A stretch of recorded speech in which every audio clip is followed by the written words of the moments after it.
You're listening to episode 1 of the On Being Human podcast. Heads up, this episode contains graphic language. Also, this episode is dedicated in loving memory to Stephen Outen, November 23rd, 1984 to October 27th, 2018. Welcome to the On Being Human podcast, where we believe transforming ourselves can positively transform society. Your host, Brandi Fleck, has the honor of exploring the human condition with real people who bravely share their personal stories of adversity, healing, joy, and more. If you're seeking empowerment, strength, and inspiration, listen in to engage and explore tough topics that help us humanize one another, understand ourselves better, spread love, and connect.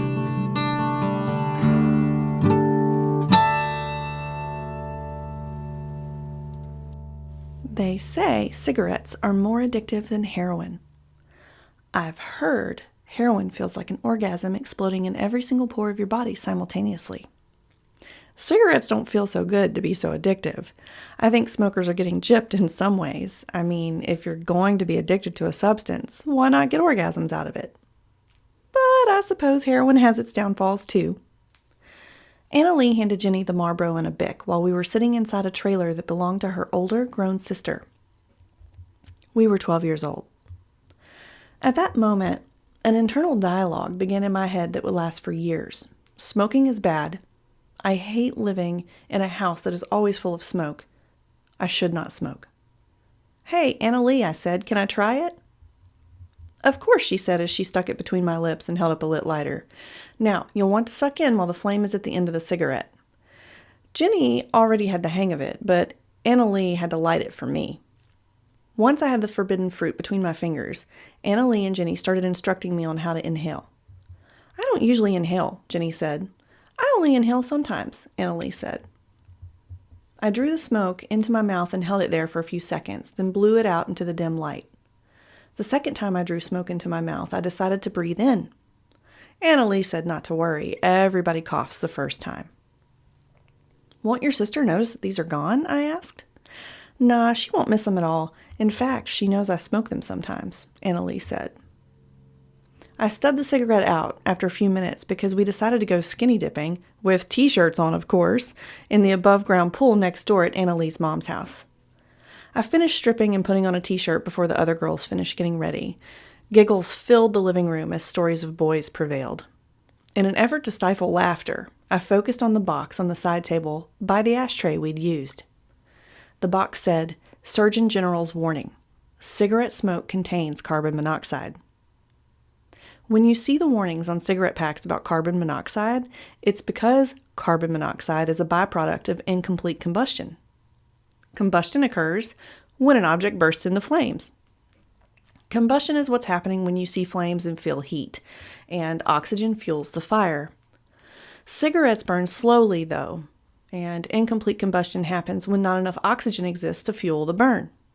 Similar to a slow and painful death caused by smoking.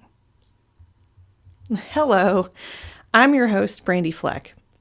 I'm an artist, writer, graphic designer, boy and cat mom, daughter, sister, aunt, girlfriend, and cis Southern woman. And what you just heard is a recount of the first time I smoked a cigarette at 12 years old. Names of my friends changed for privacy, of course, but the details of how I remember it, even if editorialized, are true. Cigarettes and heroin are bad, and of course I do not condone anyone, let alone a 12-year-old, doing either substance. The point is, at the time, which should have been a time of innocence and nurturing, I was living in an emotionally and mentally abusive environment in which the thought of something hurting me or slowly killing me wasn't enough motivation to not do it. Think about that. My stepdad's example of behavior in answer to neighbors' unleashed dogs coming into our yard was not talking to the neighbors, but was putting out bowls of antifreeze. And if y'all don't know, antifreeze kills animals. So at 12 years old, I was used to being regularly called a whore and a bitch, among other things, proving my worthlessness. And I imagined what it would be like to jump off the roof of our little blue house in small town South Carolina. So my story is vast, and I'm sharing one small part today. But I'm going to stop for a minute and tell you I'm recording this first episode of the On Being Human podcast after having interviewed about 8 other people for the episodes you'll hear over the next 2 months, and that fact changed what I was going to say in this first episode. I originally intended to talk about mass shootings, particularly the one in Las Vegas over a year ago, the one that happened the day before Tom Petty died on October 2nd, 2017. That specific mass shooting prompted me to decide I needed to do something, anything, to help change society. I already wanted to be more philanthropic and dedicate my life to serving humanity, but hadn't been sure how to do so. So that was the day a seed was planted that became this podcast now, because it prompted weeks worth of self-reflection on which my own abilities and talents could even begin to help with massive systemic societal issues like mass shootings. Not to mention systemic issues among others like accidental overdoses because of the opioid epidemic in our midst.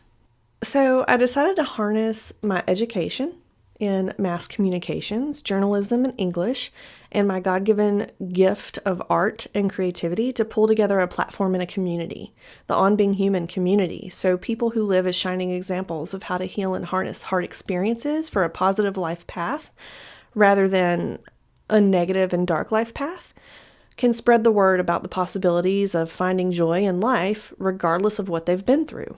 Meaning, regardless of what you've been through, you can find the joy in life too and follow a positive life path. I really believe that. So a general theme throughout my conversations with these brave folks is that they wouldn't change their lives. And you know what? I wouldn't either. Ultimately, the tough topics they tell us about have delivered them to places in life that are better than they ever could have imagined. Isn't that amazing? I mean, it's the personification of good triumphing over evil, really. This podcast is a vehicle to paint portraits of people through storytelling. Now, when I paint, I typically choose to paint portraits as a student of life and humanity. And I love studying every detail of a person to help them come to life on canvas, how the light and shadow interplays to form a nose, or where creases are, showing if a person is typically happy or sad. And a person's eyes tell you a lot too. Are they bright and shining? Are they dull and dimmed? Are they dilated? I even like to do abstract things to show different sides of personalities and emotion. Like recently, I painted a man in shades of blue, beige, and silver, and it was called Death Brings New Life, and the background is red. So why not extend portrait painting to podcast audio? So here we are. These portraits help humanize the brave folks on each episode, showing how different personalities forge ahead against the odds, as well as other people you know who may be similar. So what's the point of humanizing one another then? Once we realize we're all human, and I mean realize deep within our souls, that shared understanding can then change how we react to others. We can start to empathize with one another more and better and react with grace when put in difficult situations. And that empathy, promoting grace and being rooted in love, can breed compassion and giving. Empathy, love, compassion, and giving are all part of what can provide more community and connection. And we are meant to be connected to one another. We are a human race as a whole. Each of us are small pieces of an organism larger than ourselves. And when evil and hard things happen to us as individuals, it can impact our ability to connect to the larger form of humanity, setting back our society and setting back progress. Case in point. Band camp had been over for about a week. It was a Thursday. It was a muggy summer evening. It was 1998. I don't remember if it was my first week of high school or my second week, but it was ninth grade. It was my first year. I had just transitioned to high school. I do know it was the last week of a homeroom class for the school year. Anyways, my stepdad yelled from the garage into the house that he and my mom had built. He was in the garage because that's where he kept his beer keg, and we'd only been there for about 7 months, and we'd moved from our little blue house in small town South Carolina to a bigger white house in a slightly bigger town 20 minutes down the road. So he yelled the typical expletives at me, basically saying to clean a small red lunch cooler that he'd asked me to clean the week before, which I admittedly neglected. It had a half-eaten, rotten bologna sandwich in it from my last day at band camp, and it stunk. Whew. Because the cooler had been in the hot garage for a week, right? And it gets really hot in South Carolina in August. There was definitely black and green stuff growing on it for sure. So I threw the rot in the trash, took the cooler to the driveway in front of the house, sprayed the cooler with a hose, and then poured bleach in it. Bleach was the only thing I could think of that would stop the smell. So I began pouring water into it with a cup. I don't remember why I decided to use a cup to pour water into the cooler, but knowing myself, it was probably because I thought the hose spray would be too forceful and splash the bleach out on me or, whatever. So my intention was to let the cooler soak with the bleach water for some time, and I don't remember how long I had in mind, but soaking it was my solution. As I was pouring the last cup of water into the cooler, I looked up and saw my stepdad charging toward me from the garage, eyes ablaze. I remember his eyes looking wild. I mean, it's been 20 years now, but I remember him asking what I was doing. I explained my thought process, and he was enraged and wanted me to do it a different way. So I started moving the cooler full of bleach water, which was heavy for a 14-year-old small girl, and a few drops of it spilled onto the driveway. And he yelled at me, "You're going to scrub the driveway now like a white person." Whatever that is supposed to mean. And by the way, he flew a Confederate flag on our front porch to intimidate the African American neighbors across the street too, if that gives you any indication of who he was. So I, of course, being a teenager, decided it was a good time to argue, because I had my limits and I was not going to clean the driveway when bleach and water was the offending culprit on the driveway, right? Oh no, what was I thinking? He had gotten a few steps away, but turned around and started charging again, screaming, "I'm going to knock your shit-faced teeth down the back of your goddamn throat." Again, with the wild eyes. Anytime you see wild eyes, take caution, because there's no self-control left in my experience. I ran as fast as I could, which was faster than the drunk enraged stepdad, and I ran inside, and he was following me. I grabbed the cordless phone, fled out the back door, and hid in a shadow in a corner where the house jutted out some and blocked the back porch light. And he actually stuck his head out, looked around a little bit, and then I assumed left. I guess he went out front. So when I thought it was safe, I called my mom, who was up the street at the neighbor's house, and I was hysterical on the phone, screaming, "Mom, come home, he's going to hurt me." "Where are you?" she said. I told her I was hiding in the backyard, and we hung up. Seconds later, I hear my mom's voice in the distance, coming down the street out front, and she's yelling, and I hear him yelling. And she comes around the corner to the back and tells me to get inside quick and get my clothes. So I run upstairs, grab a red duffel bag, and grab a handful of wet clothes from the washer and throw them in as I hear a scuffle. I look down the stairs and see my stepdad and mom are in an actual physical altercation because she's trying to keep him from coming up the stairs to hurt me. And he screams, "I'm going to kill that little bitch." He gets past her and mom screams to me, "Run!" I get across the hall to my bedroom, and as I'm trying to shut the door behind me, mom close on my heels and he right after her, he reaches around her and stops me from closing the door. My mom became superhuman in that moment. She became the door with arms stretched and legs firmly planted, even though his arms and legs were wrapped around hers, trying to dislodge her resolve and strength. And he's pushing and yelling, and he hisses again, "I'm going to kill that little bitch." "Over my dead body," mom growls. He stops. He says, "Get that bitch out of here," and walks down the stairs and out. My mom drove a little teal Mercury Tracer station wagon with beige interior back then. And we went straight to it with my red duffel bag, and I was weeping and she was still full of adrenaline. We started driving. She took me to a friend's house in the conjoined neighborhood, and while she was talking to my friend's parents, I noticed the blue shirt I'd been wearing had already started turning orange where bleach had splashed an hour earlier.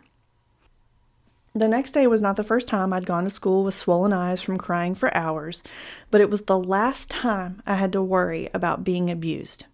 And my mom, too. I didn't know that right away, though. I arrived at the last session of homeroom the next day, Friday, wearing my own pants, shoes, underwear, but in a borrowed shirt and makeup. I used my friend's toiletries, brush, and makeup that morning because I hadn't packed everything I needed in the red duffel to have a day's worth of clothing or supplies. What angels her and her family were to me during that time, you guys. I'm just saying.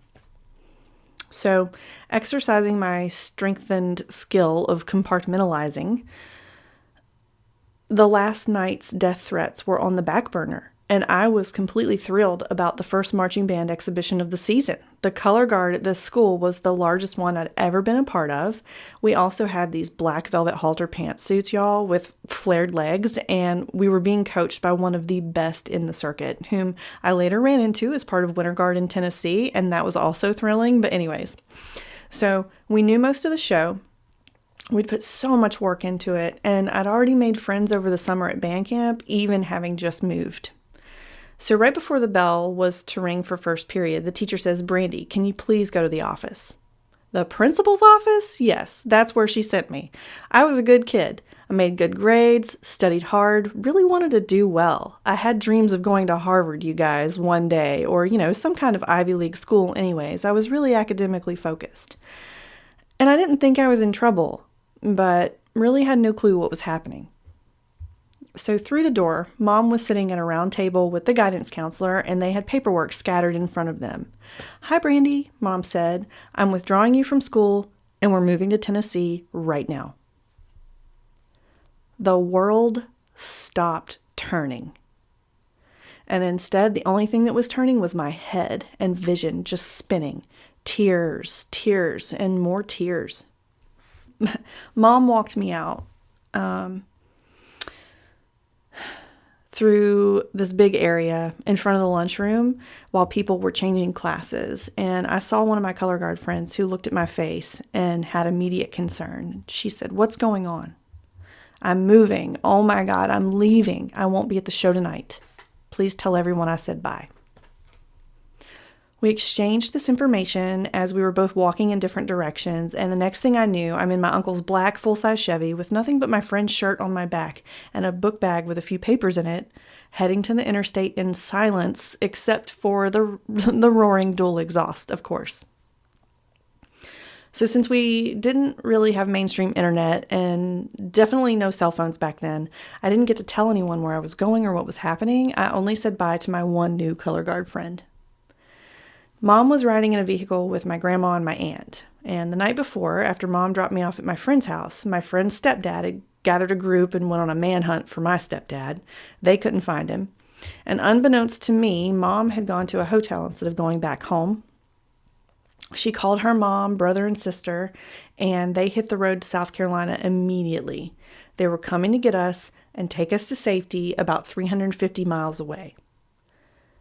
Turns out, the first competition that marching band went to the next week, they won grand champion of the whole thing. It was amazing, even with my hole in the guard line. And I was devastated to have missed it. I mean, simply devastated. My whole life was gone at 14. The next day, Saturday, Mom said she had to go back to South Carolina for a few months, and I'd stay with my grandparents for a while.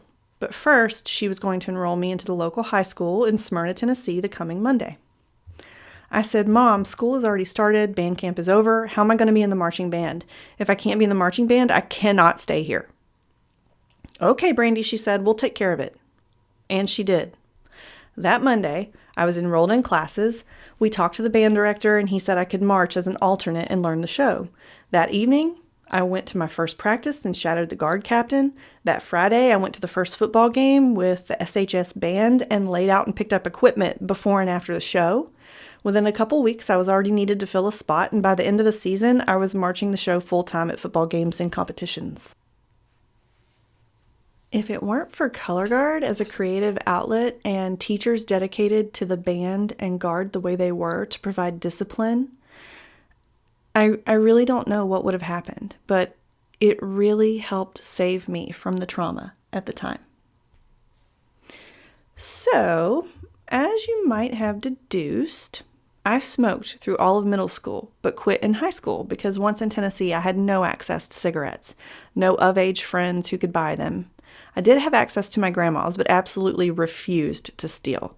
I also prioritized color guard so high, I wanted to be in peak physical fitness to excel at it. So that was an easy choice. My life was getting better. I started back smoking in college just because it's an easy thing to do, and I continued smoking up through my late 20s.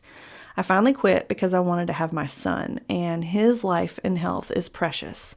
Not only did smoking take many tries and years to quit, but the type of cycle you go through when trying to quit an addiction is similar to the difficulty level or cycle of emotionally and mentally healing after an abusive situation, I think. Quitting smoking and not only physically healing, but emotionally and mentally healing, it took many years. And sometimes issues still come up that I'm not even aware of. You think you're healed and then are put in a situation that makes you realize there's more work to do.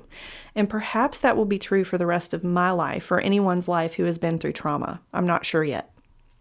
But I can say, after you quit smoking, a new different cycle begins physically.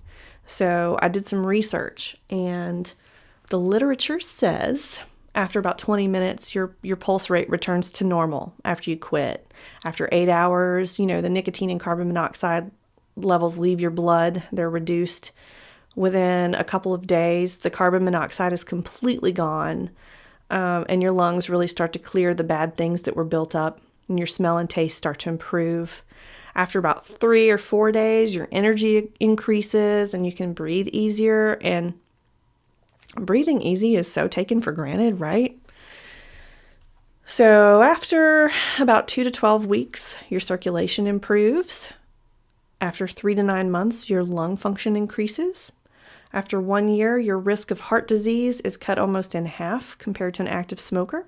After 10 years, your risk of lung cancer decreases to about half that of an active smoker. And after 15 years, your risk of a heart attack is finally back to the same as someone who has never smoked. That blows me away. No pun intended. It takes a long time to get back to normal, right? And regardless of your progress, if you never pick up a cigarette again, you have scars. I have scars. And even if a large amount of time passes, waves of the urge to smoke still occur. The waves are fast at first. Now, after 6.5 years smoke-free, I get a wave maybe once a year. And the fact that I watched my grandmother die from smoking-related illnesses probably helped decrease the waves too, but that's a story for another day. Similarly to the struggle of trying to quit smoking, it took 9 years of boundary pushing and escalation in the form of domestic violence before it was clear we should leave. So think about that. It's not always clear if you should leave when you're the person in the thick of it. After you finally leave, a new, different cycle begins, where hurt, anger, anxiety, and other negative consequences come in waves, and it takes a long time to heal. The scars that form last for years. But you can choose to regress or progress. It takes introspection, strength, and lots of mistakes to get your life back and find your true self after you get out of a toxic situation.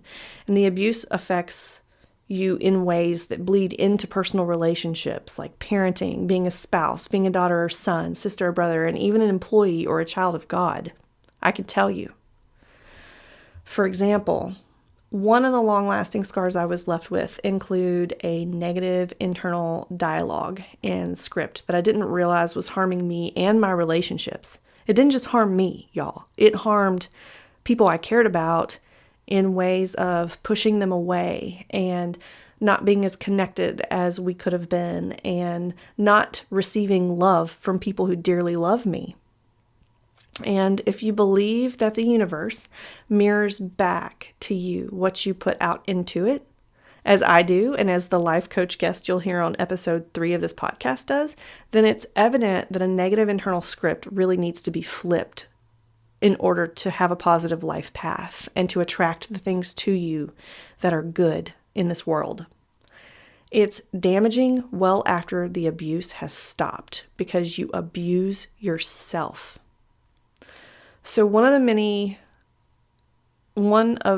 of the things I've done to heal is consciously turn around negative phrases in my head. For instance, I used to tell myself I was so disgusting, and I felt like other people in my life thought I was disgusting too. How did I not realize that was the scars of abuse talking? Honestly, to make that realization, I had to start questioning how I was feeling about myself and compared it to what I felt and things I thought about in my most innocent times before I'd ever been abused. I really had to get back to the little happy girl who found wonder in pine cones and, what my granny used to call creek flowers. And they were really tiger lilies, but, creek flowers were beautiful and I loved them. But when I'd mistreat myself, I started catching it and then would tell myself I'm beautiful, even if I was skeptical of what I was saying. And now, you guys, I know I'm beautiful, regardless if I have dimples in my thighs and like a black hair on my chin. Hello? Anyways, when I reframed how I talked to myself in a loving way, I started to recognize the love from others too, and I finally became ready to receive love. Giving love wasn't really a problem, but receiving it, I realized was difficult because of all the years I was told I was unworthy of love, and all the years love was withheld from me for what I perceived was me just being me. And in reality, love was withheld because of my stepdad's own issues. It had nothing to do with me just being me.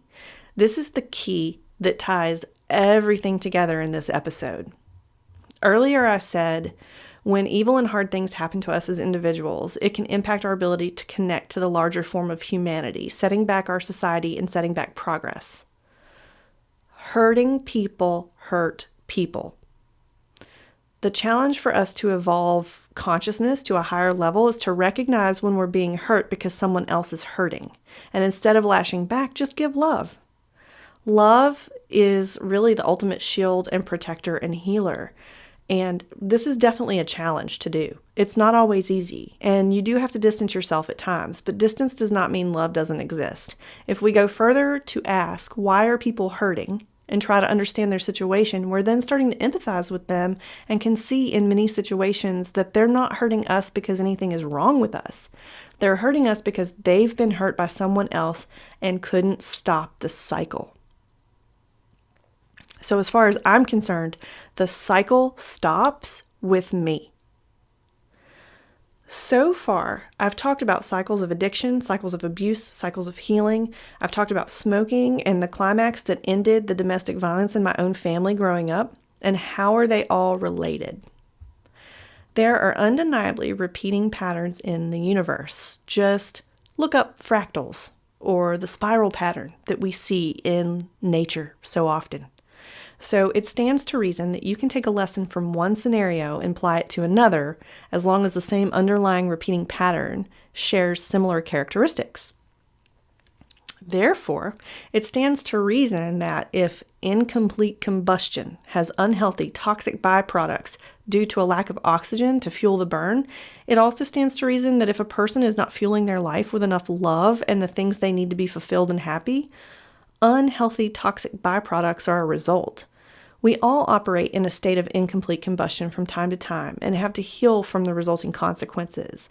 But we can recognize that there's more to life than settling into a system that doesn't serve us, and we can operate at full capacity with full oxygen to fuel our flames, regardless of what has happened to us in the past. We know that breathing carbon monoxide causes all kinds of physical diseases. So it stands to reason that taking in toxins emotionally causes all kinds of mental diseases. So I urge you to think about your own humanity and what your existence means. Can you make it more meaningful? What would it take? And really, now that you've identified what it would take, why not do it? I asked these questions to myself, and here I am with all of you guys, and I really appreciate you listening. I really do. So here's what being human means to me. Being human means being perfectly imperfect, making mistakes to learn lessons that help us evolve not only as individuals, but evolutions that contribute to the elevation of a larger collective consciousness. We are stronger in numbers. We are conscious of ourselves, but also exist as part of a larger organism. We are connected. We are emotional. We are logical too. We are flawed. We are fragile, but we are strong and resilient at the same time. We love and we hate. We are contradictory in nature, but we can choose to be consistent. We can heal. We can do better, and we can transform ourselves. We can transform the systems we put in place for ourselves. Our systems, aka society, can transform with us.